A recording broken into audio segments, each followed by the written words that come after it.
Today we got another video here. We are putting in, not the Racedeck, but GarageDeck flooring. I have a little bit laid out here right now. I'm gonna go over a couple first impressions. I can't really compare this to the Racedeck specifically. I don't know anybody that has it. I haven't seen it, touched it, felt it, but I would hope that this is pretty comparable. It is a good chunk of change left in your pocket. If you're looking at Racedeck, GarageDeck, I will put the link in the description, is just a little bit less expensive, but from what I can see so far, a great quality product. Just a quick overview of what we've got going on so far in the garage. What we've got going on is two gray walls on the side. Ceiling is black and the back wall is black.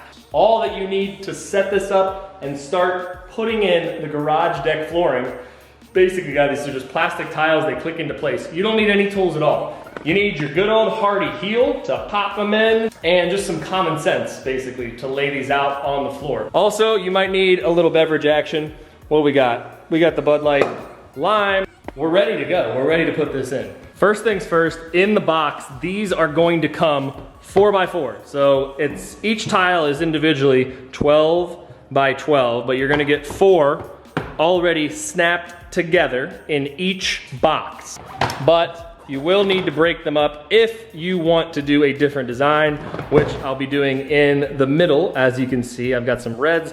I've got a 12 by 12 checker pattern coming through as a walkway. So the main and then the walkway. All right, so we got the 4x4 piece. Number one, to break these apart, I'll show you what this looks like in the center, but all you do is just hold it, snap it, and they come apart that easily. So if you want to break it up into one section, it's that easy. So now you got your 12 by 12 square, okay? This is just a hard plastic tile. It's got a little bit of give to it, but these are basically the poly, ploppy, paper, whatever it is.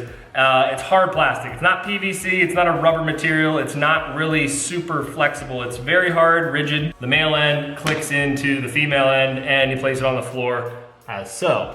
Looking at the back, this is gonna be what your male end looks like up close. So when you're popping these together, the female end or the loop clicks into place and then you snap them together. You line them up and you just give them a stomp just like that. And they're connected. You can use a rubber mallet if you're gonna be down here, or if you have another person, you know, they could do the stomping while you do the lining up. But basically what you always wanna make sure is your female ends are always facing the same direction. The other thing to note is you're gonna have an edge. So an edge on the very front of the garage. I went with the male end edges. So these again are just gonna pop into place just like I have been doing. So my female edges are poking out, my male ends are just gonna go pop, pop, pop, pop, done. The next thing I wanted to note was you can put this down with or without the landscape fabric, which I have here as an example. And I'll just do a quick walk, fabric, oop, and a quick walk, no fabric. Hopefully you guys can hear that. Can I get that explanation again? I don't remember what I did. Give us the quick walk down here. We have landscape fabric on the left, no landscape fabric on the right. What are your initial thoughts? My initial thoughts are it's going to be echoey a little bit regardless because you're stepping on this floor. By definition, it's plastic floor, might have a little echo action. Yes. I got you. So there's going to be an echo regardless. But this one is because it's also like it's hitting against the concrete. Yeah. Again, whereas this one's not hitting against anything technically because there's a sound barrier doing it. Got the double tap here. Yeah. Versus. Yeah.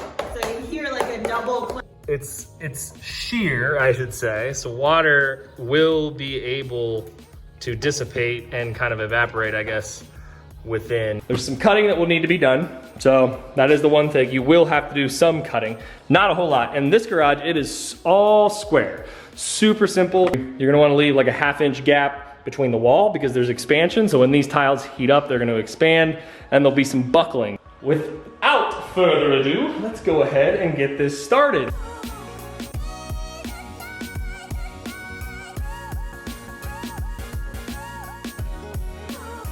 I will say this is way easier to do if you're doing 24 by 24. It's just quick. And when you're popping these in, start from the corner because you want to work your way outward. So you're gonna start here, basically just, you know, pop in your first one, work your way out, work your way out, and you're good to go.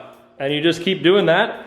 Grab yourself another piece of the checkerboard. For me, it's gray. For you guys, it could be a plethora of colors that they have available. And you're lined up, you're ready to go. You pop it in, oh, you'll have that too. But it's also because I'm holding the camera.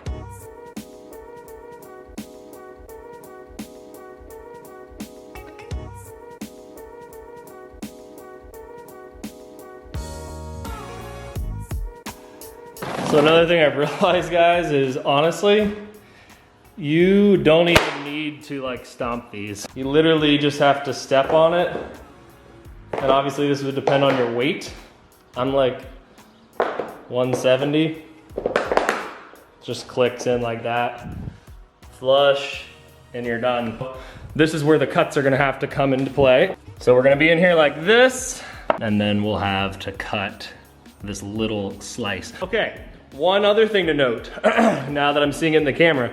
You got your squares, you got all this. You see the little shadows of the squares? That is just another thing that I noticed about these. So you can see some of the fabrication of these. Doesn't bother me at all, I'm just pointing it out so that you guys know exactly what you're getting when you order these.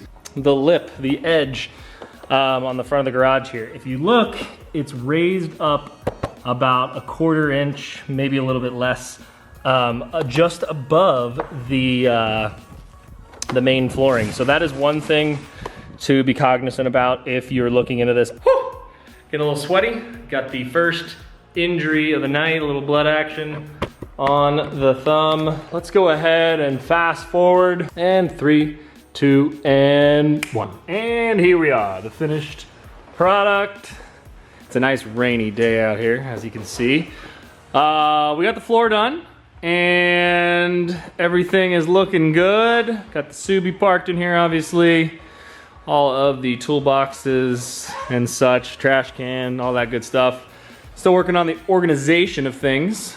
We also did the stairs. So I painted the original stairs black and then added the flooring and actually screwed it down just with drywall screws right into the stair tread, and then put the non-slip grip on there. So that's worked out really well. A couple last things to be done is painting this wall black. And then again, I left a little bit of a gap here around the edge, so I'll paint the floor black too. I'm super impressed with this stuff so far though, guys. Like I was saying, I have the landscape fabric underneath of here, so